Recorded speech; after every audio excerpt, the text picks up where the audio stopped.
That is what we are going to talk about today. What it do, y'all? This is your boy Slick Daddy Won't, and I am back at it again with another video for you guys. This is not a skit. This is not a reaction. I'll probably might do a reaction after this video here. But this is basically me telling a story about some fucked up moments in my life. And this one happens to deal with my hair. I am going to tell you guys how I had to go to school completely bald. And bro, it was not cool. It was not cool. It wasn't fun. It was fucked up. Basically, I had to go to school completely bald. Like, I really did care about my hair a lot back then because I was trying to get my hair to the point that it can touch down on my back. But I haven't had nobody to do my hair anymore because my mother, she developed a tumor on her finger, because I don't know why, but it happened at work, so she couldn't do my hair. And, my folks didn't make that much money, so when it came to people offering to do my hair and they charge, couldn't go through with it. But it wasn't that much to get a haircut. But there was also not enough barbers in my neighborhood either. So I really did not know any barbers at the time, except for my godfather. But he started working a legit job, so he didn't really cut hair like he used to anymore. So I'm wondering who the heck is gonna cut my hair. I thought, maybe if I just cut it short, it'll be all right. So I'll put the little thing on the clipper that helps you, gather up the amount of hair that you're trying to cut off, and stuff like that. But my hair was so nappy and so kinky that it got stuck. Clipper got stuck in my head. Like a lot of stuff could get stuck in my head pretty easily when it was in a fro. So I'm tugging and pulling and I'm trying to get this clipper out, and I yanked a good chunk of hair out of my head, bro. And it was painful. It was right here, actually. It was right there. And, it was so freaking painful. You could actually see a piece of the scalp. Why is my nostrils doing that? Damn. I hate when that happens. Anyway, I'm just like basically tugging and pulling, and next thing I know, I got a little spot where you can see my scalp. And then I started going into full panic mode. I'm like, Pops. Yeah, I ran straight to my Pops, and I'm like, I need to get my hair cut. I'm gonna need you to cut my hair. I done messed up. My hair was too nappy this time. Cause I did cut my hair a few times before that, and it was successful. But I wasn't thinking of washing my head just so the clipper could go through it easily and picking it out. So I just basically did it for nothing. So he's like, don't worry, I got you. So he started cutting my head. I started to feel a sigh of relief, like, oh my God, my dad finna get me straightened out. This is gonna be good. This is gonna be all right. But I messed up my hair so bad that I had to get it bald. Like, I was so freaking bald, son. My hair was shiny as hell. My hair was so smooth as hell. It's like newborn baby. It's like newborn baby with no hair. In middle school.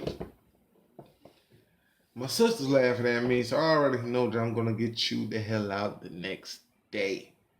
So to make it easier for me to not get roasted on site early in the morning before class even started, I decided to walk to school, and I decided to walk to school purposely late. I didn't even care. I was going super late. Like, I was walking the stores and junk. Like, I was trying to waste time before I even go to school, just so it could be at least like half of the day. Half of the day by the time I get there. That means I would just have a half day of school. But, you know, I kept getting paranoid because I felt like the cops was watching me, skipping school, so I decided to go straight to school. I did make it to almost half of the day, you know, got into the lunchroom and I'm like, okay, so far so good. I got my head covered up by a beanie. Ain't nobody bothering me. But my cousin knew. My cousin knew that my head was bald. So he tries to, he tries to make my life miserable by trying to get me to take my hood off in front of everybody. And he did it in the worst way possible. He went to one of the school officers and started reciting the dress code to him and then pointed at me. I was looking at him the whole time because I knew that he was up to no good and I knew it was something that was going to be against me.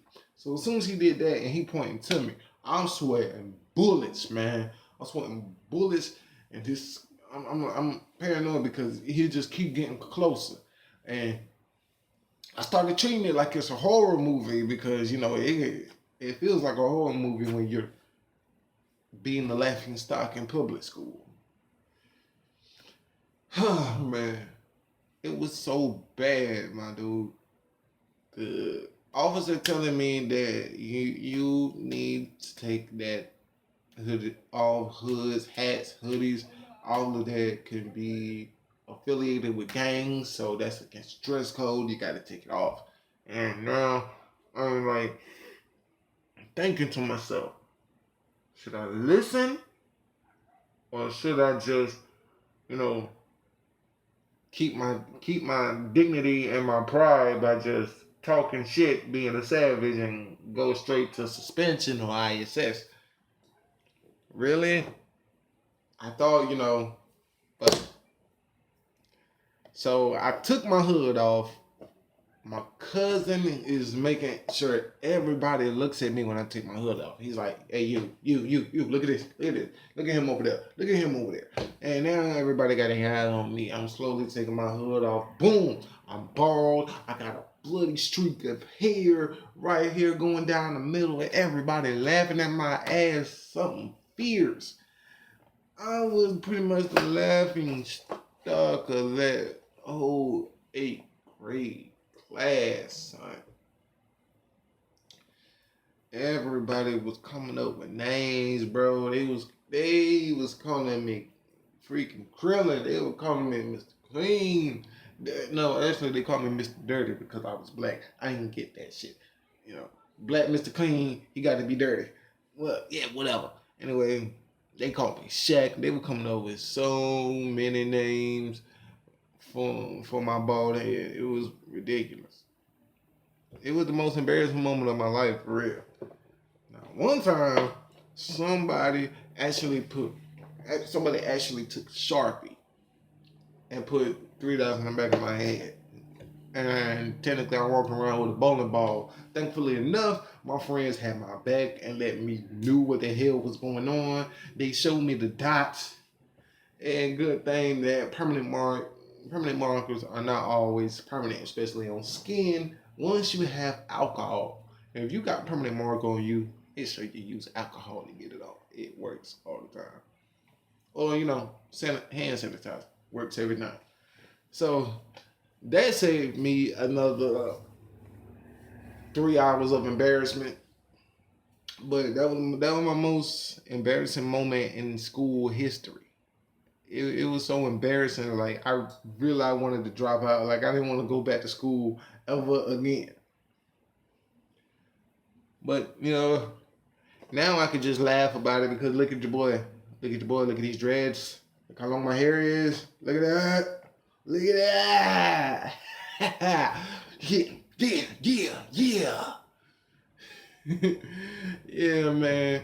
But seriously, that was a crazy moment of my life, and I wish I would never. I'm glad I won't ever have to go back there again. If you liked this story and you enjoyed it, and if you want to hear more stories, then rate the hell out that like button, bro. Rate the hell out that like button, subscribe, comment, and I'll always bring something to the table. This has been your boy Slick Daddy Wall, and I'm pulling out. Peace.